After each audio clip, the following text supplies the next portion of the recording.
Salut à tous. Alors j'entends pas mal de reproches sur le dernier live, sur le fait que je m'emporte, etc. Je peux vous dire que je tiens ma position, hein. Au contraire, je pense qu'on est là vraiment pour provoquer un changement du rapport aux politiques, dans lequel il y a une union, mais une union qui se fasse pas en faveur des petits arrangements et des postures et des négociations. Donc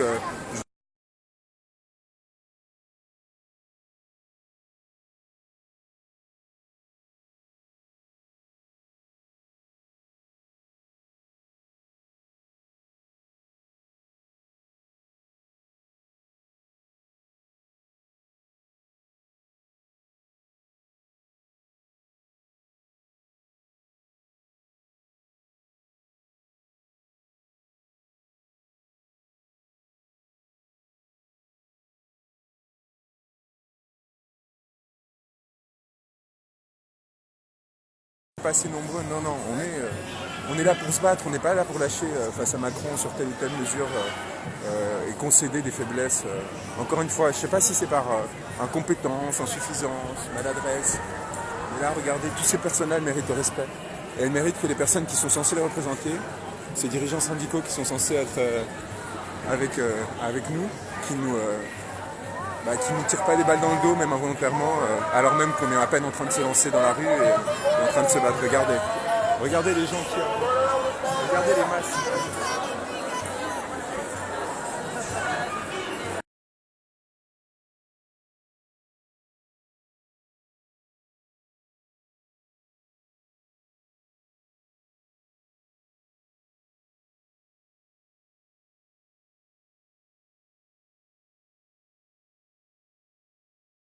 Un mensonge, c'est ça le pire. Encore une fois, je sais pas où il est ce mec. Je sais pas d'où il parle. Mais on était extrêmement nombreux et on le reste encore aujourd'hui, on n'arrive pas à avancer.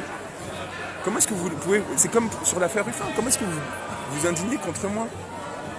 Parce qu'on n'est pas dans un petit système où on fait pas des petits jeux comme ça, des calculs, des petits... Mais non. Merde, adhérez à la sincérité. Si vous voulez pas...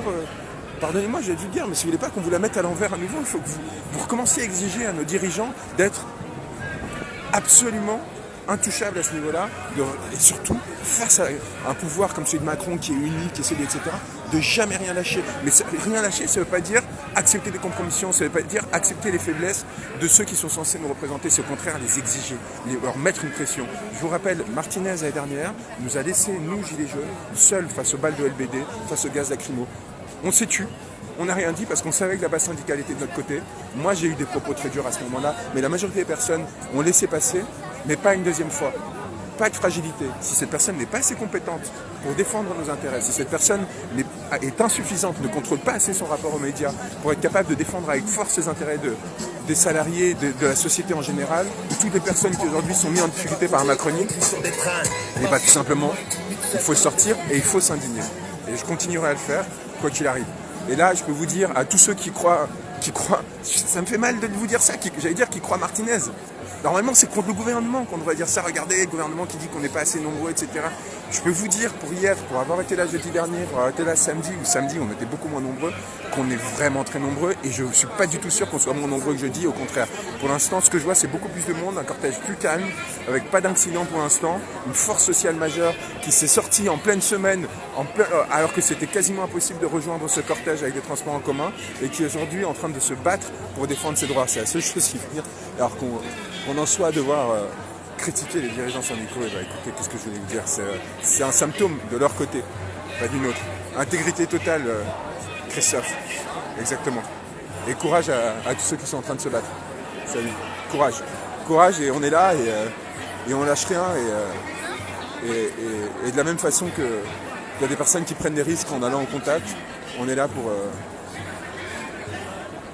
simplement pas pour nous-mêmes, pas que pour nous, pas pour les retraites seulement des cheminots, pas des questions sectorielles. Et on espère vraiment qu'on ne sera pas trahir à ce niveau-là, mais provoquer une bascule et un changement du rapport à la société et à la politique en façon générale. Voilà, on est là, je vous montre une dernière fois le cortège énorme.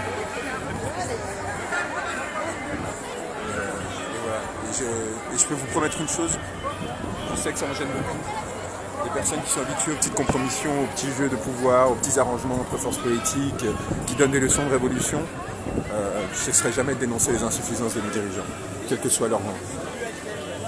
Et je vais vous le dire très clairement, je ne suis pas un homme de clan. Je n'ai pas sacrifié ce que j'ai sacrifié et je n'ai pas mis en branle l'engagement qui est le mien alors que j'avais ma place réservée dans ces petits palais de la République pour commencer à me soumettre à des personnes qui sont prêtes à céder face à la moindre difficulté. Allez, courage à tous, on est là et on va rien lâcher. Je vous embrasse et merci à tous ceux qui sont sortis dans la rue aujourd'hui. Vous n'imaginez pas à quel point c'est important, en particulier pour les gilets jaunes qui pendant des mois se retrouvaient seuls pour se battre pour les plus fragiles de cette société. Je vous aime tous, allez, courage, force.